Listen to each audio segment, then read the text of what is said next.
Bismillahirrahmanirrahim. Assalamualaikum warahmatullahi wabarakatuh.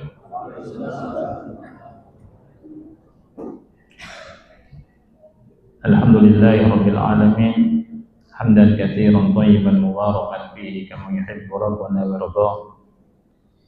Asyhadu an la ilaha illallah wahdahu la syarika lah wa asyhadu anna Muhammadan abduhu wa rasuluh. Allahumma salli wa sallim wa barik ala nabiyyina Muhammadin wa ala alihi wa ashabihi wa man tabi'ahum bi ihsanin ila yaumiddin. Amma ba'd.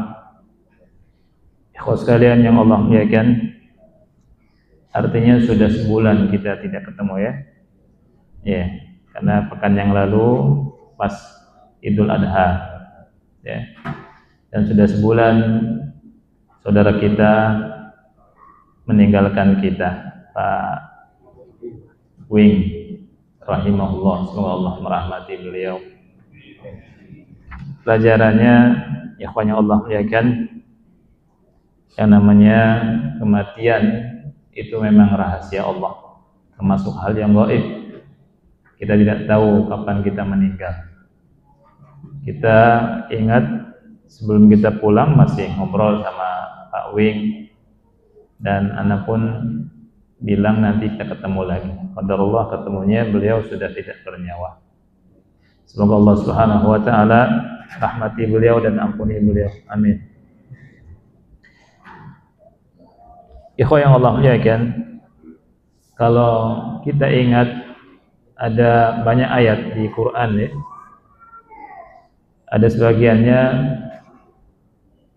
tentang ajal. Ya, tentang ajal, orang yang meninggal itu berkata, qala rabbirji'un, wahai Rabbku kembalikan aku ke dunia, la'alli a'malu shalihan fima taraktu, yang semoga aku bisa beramal soleh. Jadi banyak orang yang ada di bawah tanah meninggal itu keinginannya untuk beramal soleh. Oleh karena itu ketika kita dimudahkan oleh Allah Subhanahu wa taala untuk beramal soleh, maka kita wajib bersyukur kepada Allah. Kita bisa ngaji, bisa nuntut ilmu, bisa sholat, bisa baca Quran, bisa sedekah, bisa berzikir, dan bisa mencatat, mendengar kajian. Ini sebuah kenikmatan, dan ini bagian daripada amal soleh. Dan kita minta pada Allah semoga amal soleh kita diterima oleh Allah. Amin. Rabbana taqabbal minna innaka antas samiul alim. Ikhwah sekalian yang Allah muliakan, kita akan melanjutkan pembahasan hadis dari Kitabul Jami', hadis ke 1506. Hadis dari Aisyah radhiyallahu anha, qalat, ia berkata, qala Rasulullah sallallahu alaihi wasallam, Rasulullah sallallahu alaihi wasallam bersabda, Allahumma man waliya min amri ummati syai'an fashaqqa alaihi fashquq alaihi. Allahumma ya Allah, man waliya min amri ummati syai'a, orang yang mendapatkan amanah untuk mengurusi urusan umatku, fasyaqqa alaihim, kemudian ia memberatkan mereka, fashquq alaihi, beratkanlah dia, beratkanlah urusannya. Hadis ini dikeluarkan oleh Imam Muslim nomor 1828. Sekali lagi, hadis ini dikeluarkan oleh Imam Muslim nomor 1828. Ya. Hadis ini dari Aisyah radhiyallahu anha, ia menuturkan Rasul kita sallallahu alaihi wasallam bersabda, ya Allah, ini doa dari Rasul. Ya, dan doanya Rasul mustajab, dikabul. orang yang diberi amanah untuk mengurusi urusan orang Islam, kemudian dia tidak memudahkan urusan orang Islam atau urusan umat Nabi Muhammad Sallallahu Alaihi Wasallam, dia akan dipersulit oleh Allah. Dia akan mendapatkan balasan dari apa yang dilakukan. Jadi ini berat ya kawan ya. Jadi menyusahkan kaum muslimin ini hukumnya haram, nggak boleh. Kalau kita diberi amanah, jadi apapun, ya, memegang amanah apapun, jangan sampai kita menyusahkan orang lain.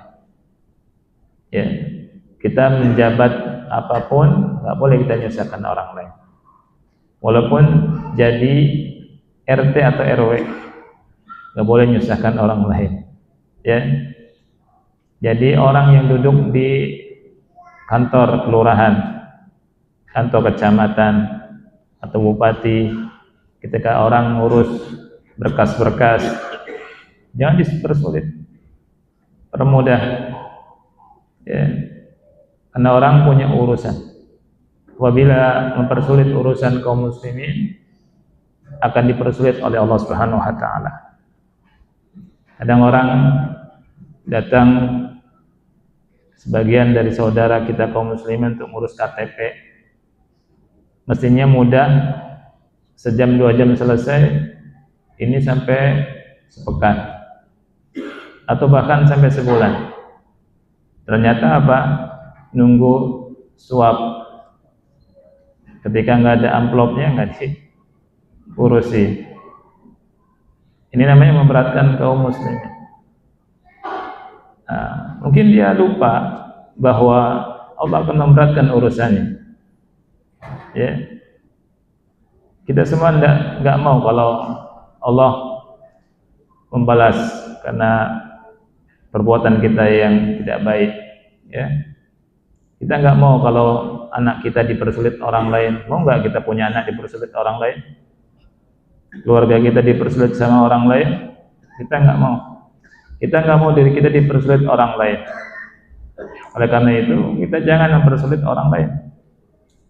Kita nggak mau kalau punya anak dipersulit orang lain. Maka kita jangan mempersulit anak orang lain. Kita nggak mau kalau bapak kita, ayah kita dipersulit oleh orang lain. Maka kita jangan mempersulit bapak orang lain.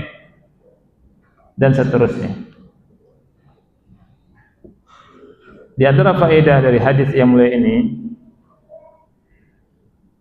annahu yajibu ala man tawalla syai'an min umuril muslimin an yarfaqa bihim mastata'a. Wajib bagi orang yang mengurusi urusan kaum muslimin untuk berlaku lemah lembut kepada mereka sesuai dengan kemampuan. Apabila diberi amanah oleh Allah Subhanahu wa taala untuk memegang jabatan apapun dan terkait dengan urusan kaum muslimin, wajib untuk berlemah lembut dengan kaum muslimin, dengan umat Nabi Muhammad sallallahu alaihi wasallam. Jangankan umat Nabi Muhammad sallallahu alaihi wasallam, umat kafir pun kita diperintahkan untuk berbaik kepada mereka. Faedah yang kedua, hirsun Nabi sallallahu alaihi wasallam wa syafaqatuhu ala ummatihi. Kasih sayangnya Nabi sallallahu alaihi wasallam kepada umatnya. Kasih sayang Nabi Muhammad sallallahu alaihi wasallam kepada siapa? Kepada umatnya. Di mana Nabi sallallahu alaihi wasallam berdoa kepada Allah. Orang yang mempersulit urusan umat beliau akan dipersulit oleh Allah. Dan Nabi berdoa karena Nabi sayang kepada umatnya. Nabi enggak mau umat Nabi merasa sulit dalam urusan dunia, apalagi urusan akhirat. Nabi sallallahu alaihi wasallam berdoa kepada Allah, orang yang mempersulit urusan umatku Kata Nabi, ya Allah, persulitlah dia. Yang ketiga, annal jazaa'a min jinsil amal. Annal jazaa'a min jinsil amal. Balasan itu sesuai dengan amalan. Kalimat annal jazaa'a min jinsil amal seperti kaidah, ya, terkait dengan masalah yang sangat banyak. Banyak sekali pelajaran yang bisa diambil dari Al-Quran dan hadis-hadis Rasulullah SAW yang ulama beristimbat dari banyak ayat dan hadis tentang hal ini.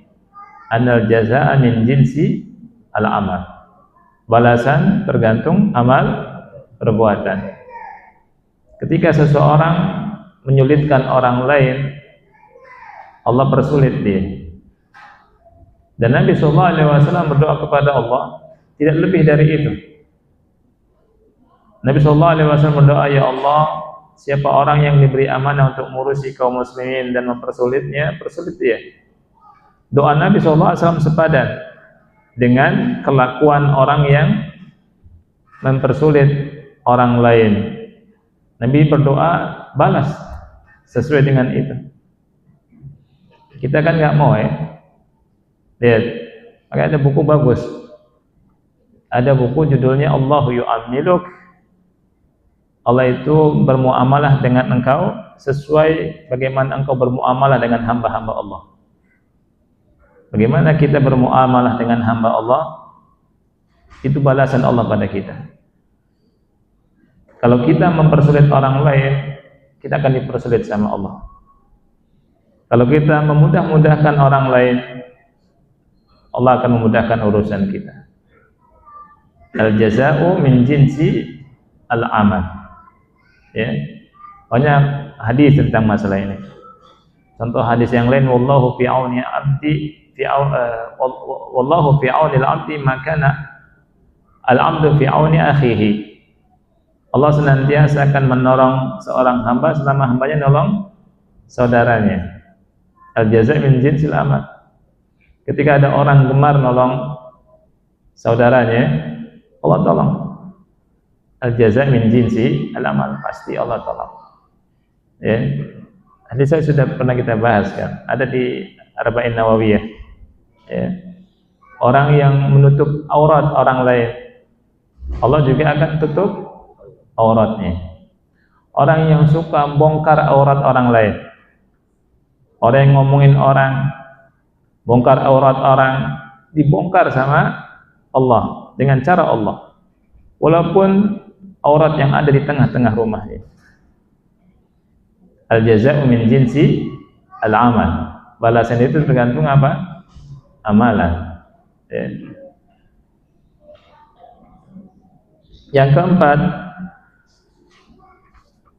faedah yang keempat,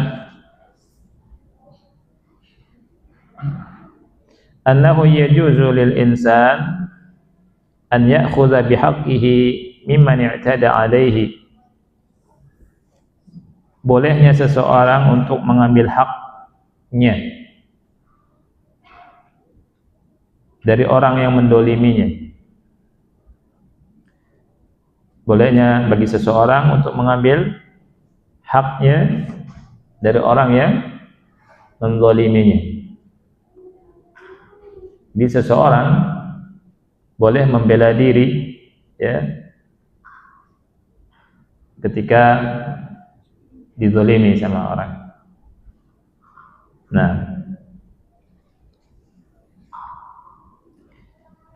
hadis berikutnya,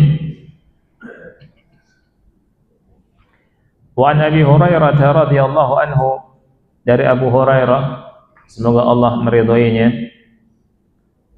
ia berkata, qala Rasulullah sallallahu alaihi wasallam, Rasulullah sallallahu alaihi wasallam bersabda, idza qatala ahadukum falyatajannabil wajha, muttafaqun alaih. Apabila salah satu di antara kalian saling berseteru, berantem, berperang, kalimat qatala itu, kata Syekh Utsaimin, itu bisa diartikan saling berperang atau di bawah itu. Di bawah dari berperang. Berperang artinya saling bunuh. Di bawah saling bunuh itu apa? Berantem biasa, ya, berantem yang tidak sampai saling bunuh atau memukul, ya. Itu maksud qatala. Wabila salah satu antara kalian melakukan qital, gitu ya, maksudnya gitu ya.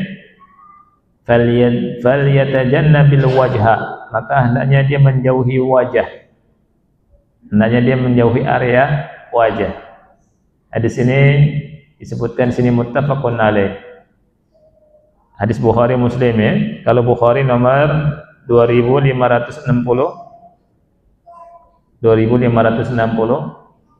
Muslim nomor 2612.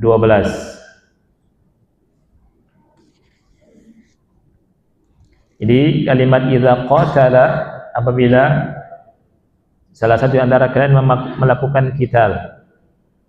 Apa maknanya?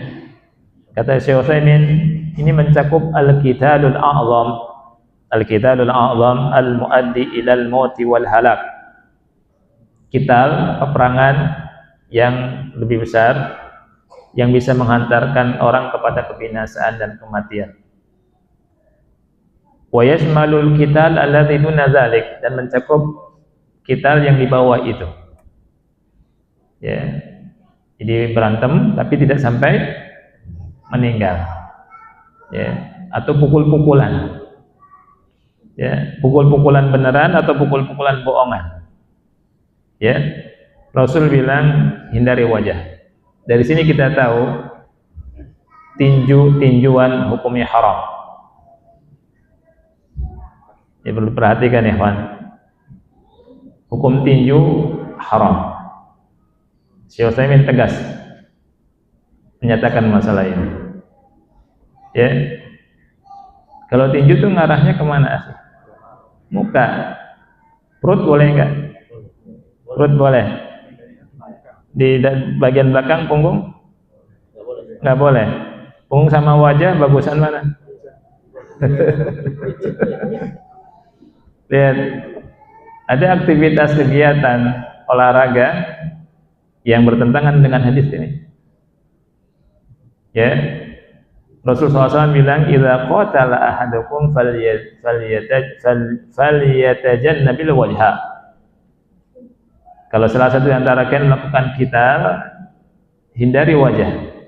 Tapi kalau masalah tinju, justru ngejar wajah. Terus tempeleng-tempelengan boleh nggak? Ada nggak olahraga seperti itu? Ada kan? Saya masuk rumah sakit orang, ya. Nah, nggak boleh, ikhwannya. Karena wajah itu, ikhwannya Allah muliakan, majma'ul mahasin. Jadi Rasul bilang falyatajannabil wajha, jauhi wajah. Syekh Utsaimin bilang li'anna al-wajha majma'ul mahasin. Jadi wajah itu pusatnya keindahan. Pusatnya keindahan. Sesuatu orang melihat cakep atau tidak cakep, lihatnya dari sisi apa? Wajah. Ya kan? Fulan ganteng, wajah. Ya. Jamil, wajah. Fulana cantik, lihat dari apa? Wajah. Majma'ul mahasin, kata Syekh Utsaimin. Wa fihi ma huwa araqul asya'. Di wajah ini ada sesuatu dari anggota tubuh kita yang sangat-sangat lemah dan lembut. Ada dua mata, ya kan? Ini paling lemah ini mata ini. Dipegang dikit aja udah mules. Betul tidak, ikhwan? Ya. Jadi Rasulullah SAW mengatakan demikian karena wajah ini sesuatu yang harus paling dijaga. Ya. Faedah dari hadis yang mulia ini, yang pertama adalah wujubu ittiqa'il wajhi indal muqatalah. Wajibnya menghindarkan pukulan kepada wajah ketika berantem, ketika berperang, hatta fi qitalil kufar, walaupun dalam memerangi orang kafir. Ini kata sahabat ini, hatta fi qitali al-kufar. Masya Allah ya. Jadi kata Syekh Utsaimin, walaupun ketika perang sama orang kafir, perang pakai pedang, perang jarak pendek ya, itu hindari apa? Wajah. In istata'ta an tatajannabal wajah faf'al.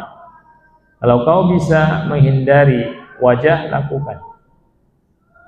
Ini fikih dari hadis ini. Wa yatafarra'u ala anna al-musara'ah jaizah. Nah, dari sini ada faedah, gulat itu boleh. Bi syarti alla takuna ala iwad. Syaratnya tidak boleh ada judi. Tidak boleh ada apa? Judi ketika gulat. Amal mulakama fala yajuz. Adapun tinju itu enggak boleh. Ada dua nih. Ada gulat, ada tinju. Kalau gulat boleh. Gulat tau ya? Saling banting, saling piting, saling kunci. Olahraga itu boleh. Dan kalau mukul, tidak memukul area wajah, itu boleh. Ya. Tapi kalau memukul wajah, tidak boleh. Nah, di sini Syekh Utsaimin bilang, annal musara'ah jaizah. Jadi gulat itu boleh. Amal mulakamah fala tajuz, ini enggak boleh. Li'anna khatirah, karena sangat berbahaya. Ya. La siyama anna min qawaidiha al-mulakamatu an yakuna ad-darbu 'ala al-wajhi khasatan.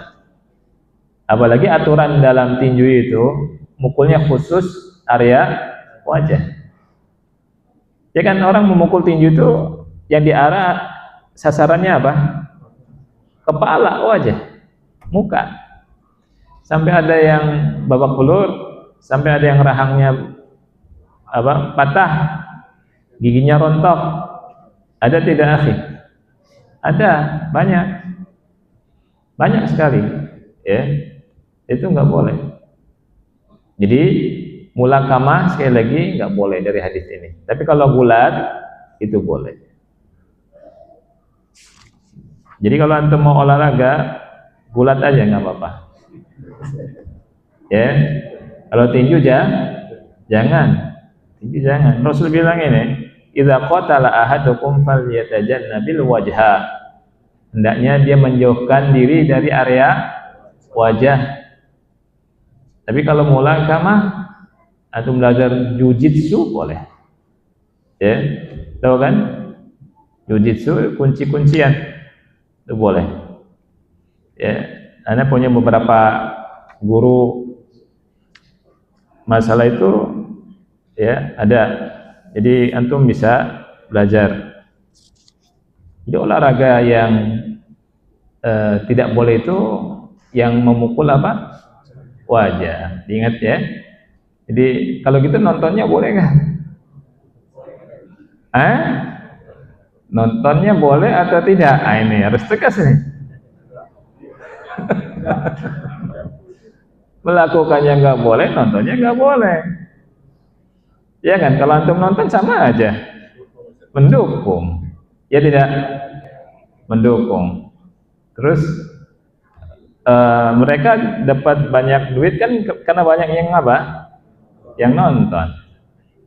Wa ta'awanu 'alal birri wat taqwa wa la ta'awanu 'alal ismi wal 'udwan. Ya. Jangan ditonton. Baik, kata Syekh Utsaimin, fala yajuz fa sarat muharramah min wajhain. Tinju itu diharamkan dari dua sisi.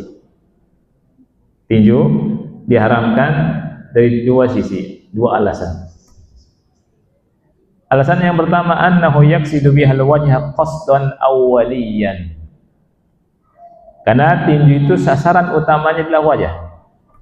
Qasdan awwaliyan. Padahal Nabi SAW melarang ini. Nabi SAW falyatajannabil wajha, jauhi wajah, tapi ditinju malah sasaran utamanya itu apa? Wajah. Bertentangan atau tidak? Bertentangan. Ini sisi yang pertama, alasan yang pertama. Ya. Al-wajh tsani anna fiha khataran. Ada bahaya dalam tinju ini. Jadi ada khatar, seseorang masuk kepada kebinasaan. Wa huwa annal mulakim law daraba akhahu ala sadrihi aw ala kabidihi ahlaka. Petinju kalau mukul saudaranya, mukul dadanya, kena hatinya, jantungnya, bisa binasa, bisa mati. Ya tidak? Ya itu. Normalnya begitu, akhi. Nah, karena dari sisi inilah Islam melarang. Ya.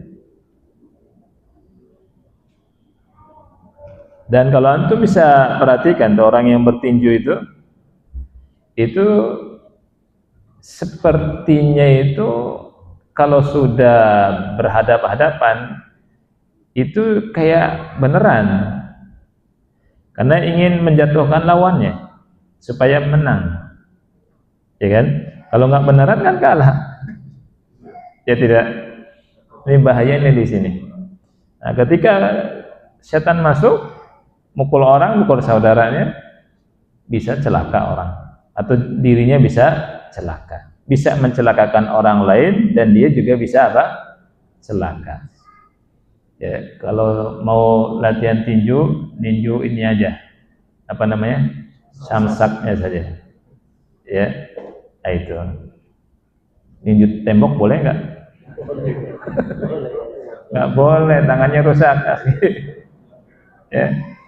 Tayyib, nunju pohon pisang, boleh tidak? Boleh kalau udah mati pisangnya.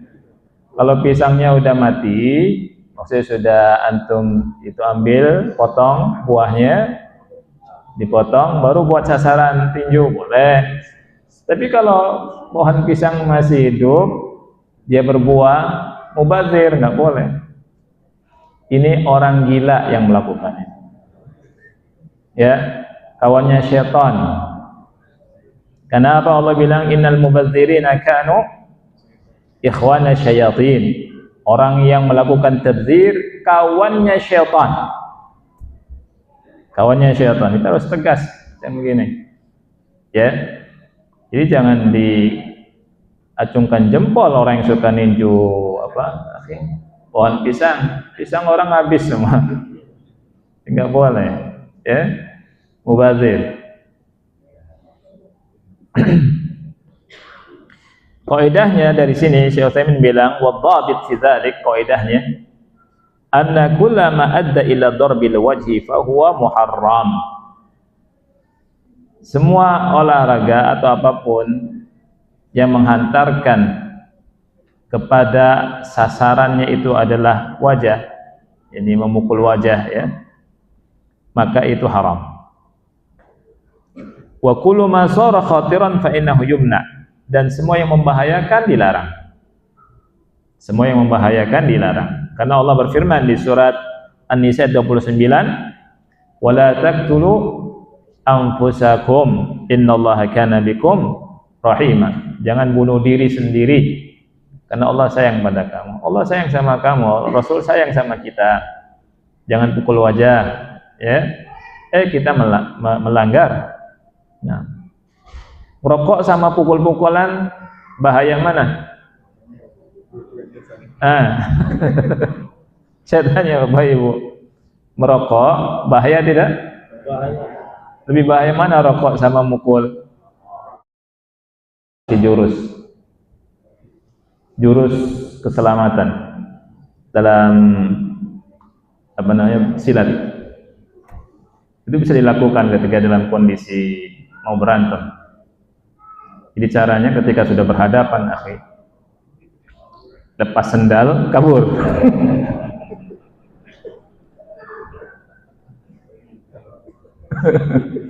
Itu bagus itu. Ya dia lepas sendal, nah, menghindarkan diri dia. Selamat nggak akhi?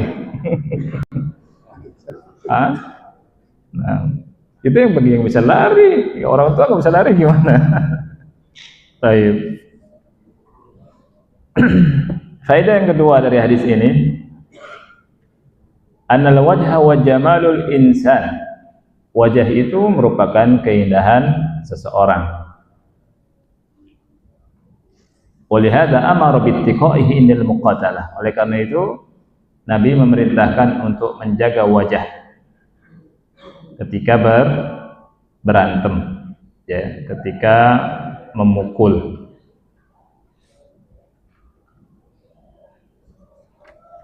Baik. Hadis berikutnya, hadis ke 1508.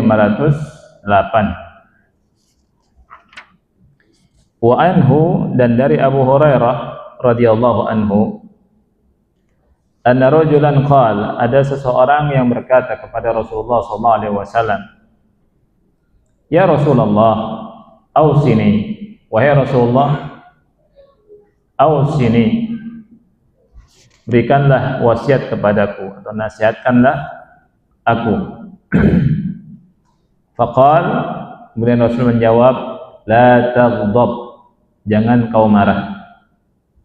Faraddada miraran, kemudian diulang beberapa kali, qala la taghdab, jangan engkau marah.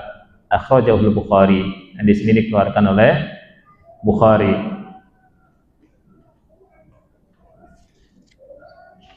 Di hadis ini dari Abu Hurairah, beliau menceritakan ada seorang laki-laki mendatangi Rasulullah SAW dan minta nasihat.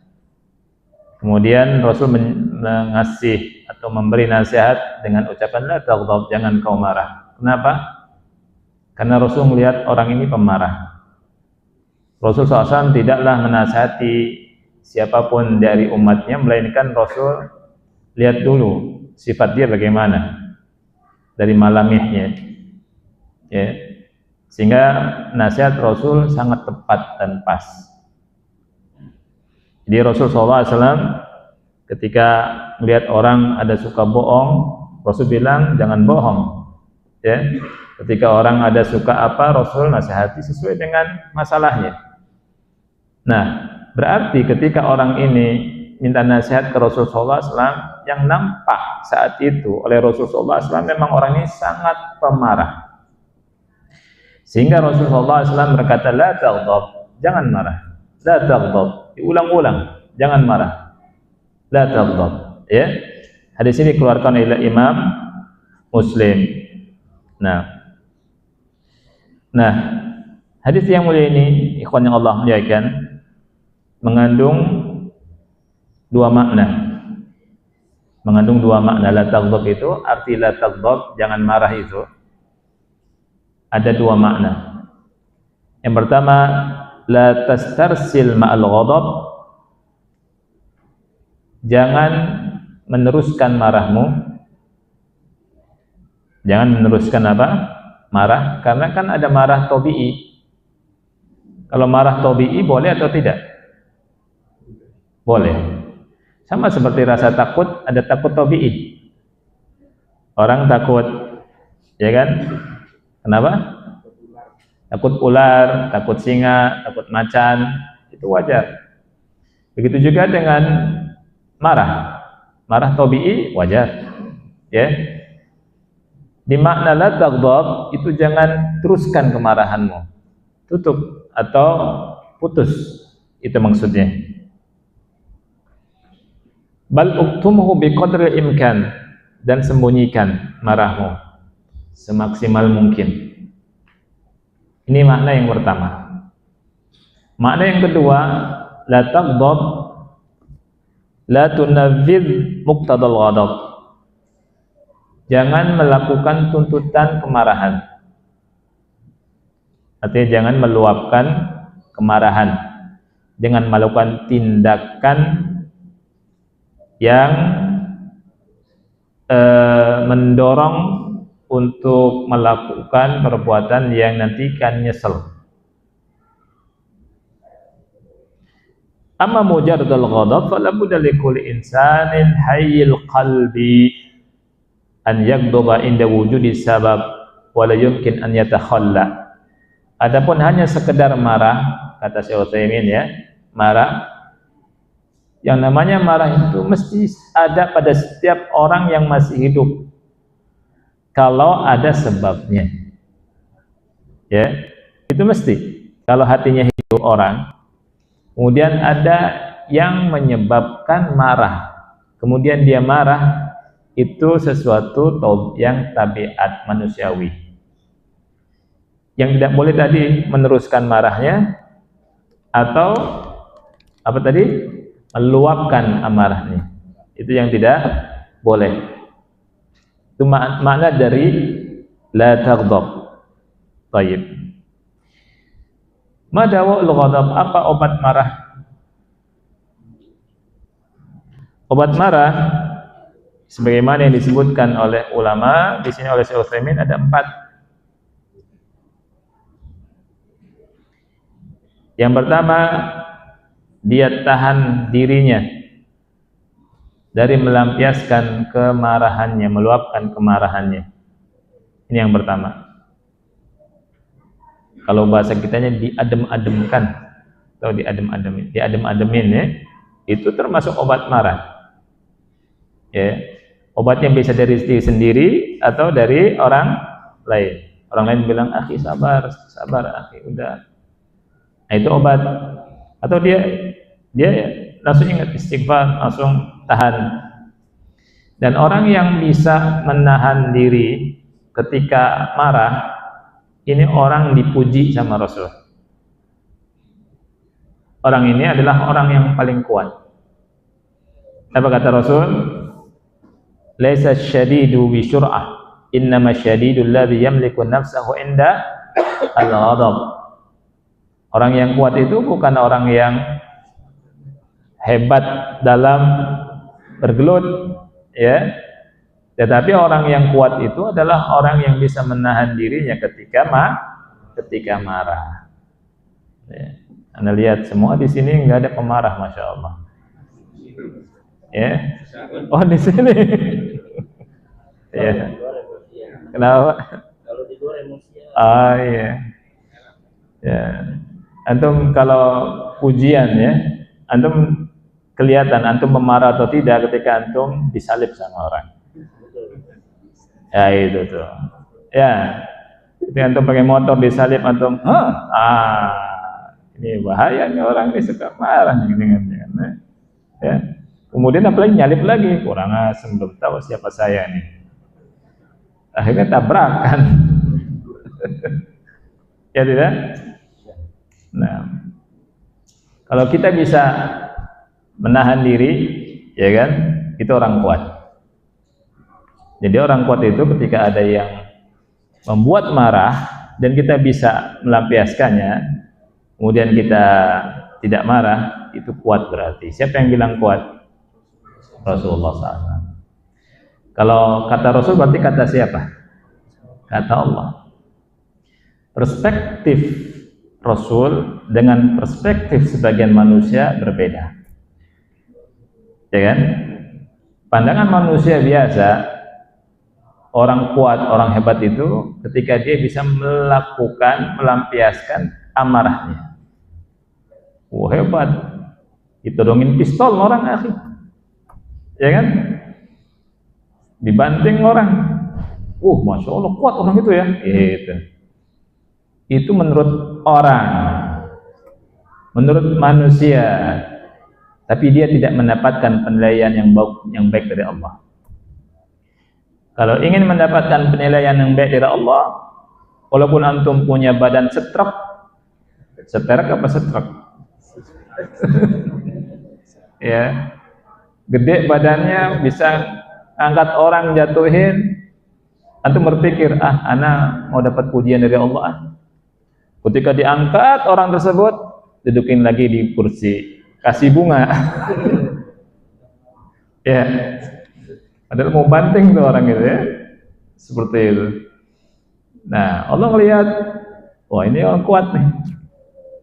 Siapa yang bilang? Rasulullah sallallahu alaihi wasallam. Ya. Baik, obat marah yang kedua. An yasta'idza billahi minasyaitonir rajim. Ini obat marah yang kedua. Beristiazah, meminta perlindungan kepada Allah Subhanahu wa taala dari godaan syaitan yang terkutuk. 3 menit lagi, Pak. Iya. Hah? Oh, sudah azan. Ini ada ikhtilaf ini. Gimana cerita? Satu lagi ya. Rasulullah SAW ketika melihat seseorang yang marah, Rasul bilang, ini a'lamu kalimatan law qalaha la dhahaba anhu ma yajid. Aku tahu sebuah kalimat kalau dia ucapkan akan hilang kemarahannya. yakni apa? A'udzu billahi minasyaitonir rajim. Nah, itu. Tapi betul-betul dari hati ya. Jadi ketika marah ucapan itu sunnah. A'udzu billahi minasyaitonir rajim. Ya. Karena marah itu sebagaimana dalam hadis yang lain, hadis dikeluarkan oleh Bukhari nomor 2161, marah itu ada pengaruh dari syaitan. Kata Rasul, jamratun yulqiha syaitan fi qalbi ibni Adam. Bara yang dilemparkan oleh syaitan di hati anak Adam. Itu marah. Jadi kalau antum lagi marah, antum dikasih bara sama siapa? Syaitan. Baranya nggak kelihatan gimana? Itu masalah gaib. Dan itu ada pengaruhnya. Sehingga ketika antum marah, itu memerah wajah. Ya kan? Dan ketika melihat orang marah, wajahnya memerah, melotot. Ya. Kemudian susah untuk dinasihati. Oleh karena itu harus mengucapkan a'udzubillahi minasyaitonir rajim. Aku berlindung kepada Allah dari godaan syaitan yang terkutuk. Nah, azan dulu ya. Sudah azan kan, Pak? Ya. Habis azan kita lanjutkan insyaallah. Sallallahu Nabi Muhammad wa ala alihi wa sahbihi wa barik wa sallam.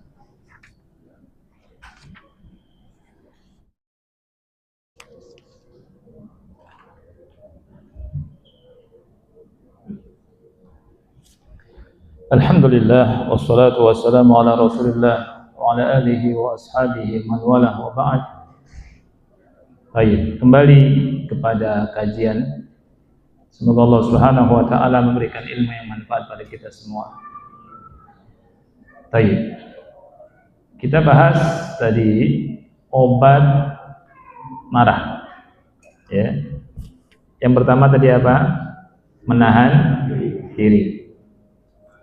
Ya, harus bisa menahan diri.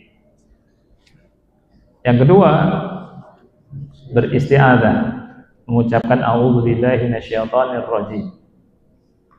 Yang ketiga, an yatawaddo'a, berwudu. Yang ketiga, berwudu. Jadi wudu ini obat marah. Karena kata ulama, yang pertama, li'annahu yubridul atraf wal a'dha allati takadu tatafajjar min al-ghadab. Karena bisa mendinginkan anggota tubuh kita. Bisa mendinginkan anggota tubuh kita. Karena panas, karena marah. Asani yang kedua, annahu yujibu istighalan nafsi bihadhil a'mal fayahda al-ghadab. Yang kedua, bisa menyibukkan diri dengan amal ini yang diharapkan kemarahan bisa mereda. Ketika kita marah, kemudian kita ngambil wudu. Kan ada apa? Ada kondisi yang kita berpaling dari marah. Ya, ingat isti'adzah, ya, kemudian wudu, selesai sudah. Apalagi kalau sholat, bagus tuh. Masya Allah. Yang keempat, tapi tidak ada sunnahnya sholatnya, wudu di sini. Jadi kalau sholat sunnah wudu nggak apa-apa. Idza kana qa'iman falyajlis. Kalau berdiri, duduk. Wa idza kana jalisan falyattaji'. Kalau lagi duduk, berbaring. Nah, demikianlah Nabi sallallahu alaihi wasallam memberikan obat ketika kita marah. Ya. Jadi kalau lagi berdiri, kita duduk. Jangan sampai kita pas lagi berdiri jalan lari. Apa marah? Pas duduk berdiri. Pas berbaring duduk. Aduh, udah. Apalagi depannya ada batu. Ya udah. Jadi kalau kita marah, kita lihat posisi kita yang ngapain. Berdiri, duduk segera. Ya. Kalau lagi duduk, berbaring. Itu sunnah dari sunnah Rasul kita sallallahu alaihi wasallam. Baik. Faedah dari hadis ini, bentar, ada lagi faedah dari Syekh Utsaimin. Hadhihi asya' ja'at biha sunnah. Ini semua ada sunnahnya. Wa hunaka aidan shay'un akhar. Juga ada obat lain. Wa huwa mughadaratul makan. Wa huwa mughadaratul makan. Meninggalkan tempat yang di situ kita marah. Mughadaratul makan. Yani idza ghadibta ala ahlika fakhruj minal bait. Kalau Anda marah sama keluarga, keluar dari rumah. Ini nasihat saya ini. Seperti Ali bin Abi Thalib keluar menuju ke masjid, tidur di siang hari di masjid. Ya. Keluar dari rumah, tapi keluarnya kemana ya, Khwi? Ke masjid. Bukan ke kafe. Tapi kemana? Ke masjid. Ngopi boleh? Boleh ngopi. Ya. Ke masjid jadi bagus. Ali bin Abi Thalib dicari sama Nabi Muhammad SAW, di rumahnya enggak ada. Kemudian nyari, ketemunya di masjid lagi tidur. Dibangunkan, kum ya abat turab, kata Nabi. Bangunlah wahai bapaknya turab. Bapaknya apa? Bapaknya pasir, bapaknya tanah. Karena beliau tidur di atas masjid yang tanah semua. Nah, kata Ali bin Abi Thalib, itu panggilan dan kunyah yang paling aku sukai dari Rasulullah SAW. Ya, Abu Turab. Lihat, Abu Turab itu kunyah. Apa itu kunyah? Kunyah itu sebutan, ya, sebutan yang didahului dengan Abu atau Ummu atau Ibnu atau Bintu. Ya, Ibnu Hajar itu kunyah. Bintu Fulan itu kunyah. Ya. Abu apa lagi? Abu Turab tadi. Abu Muhammad, Abu Yahya, Abu Qatadah. Terus apa lagi?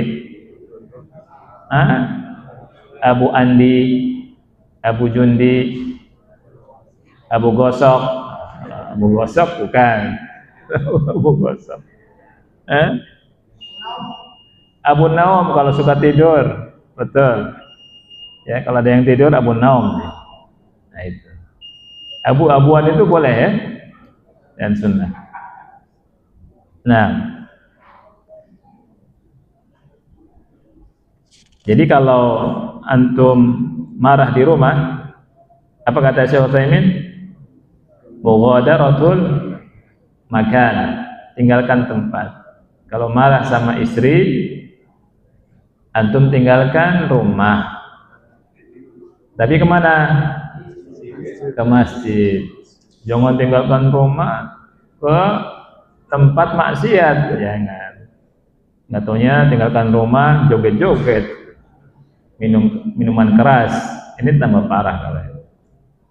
Dari rumah ke tempat-tempat yang mubah. Ya.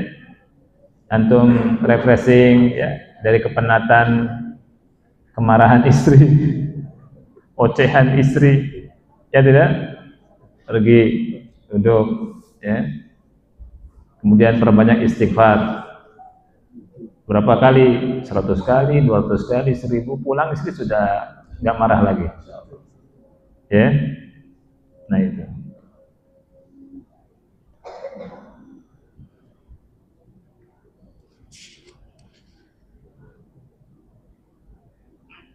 Wa kam min insanin idza baqiya fi makanihi yukhasimu wa yudad fa innahu la yazidu bidzalika illa ghadaban.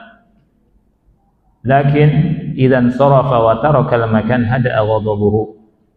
Berapa banyak orang ketika marah dia tetap tinggal di tempatnya, kata Syekh Utsaimin rahimahullah, tambah menyedih, bertambah marahnya.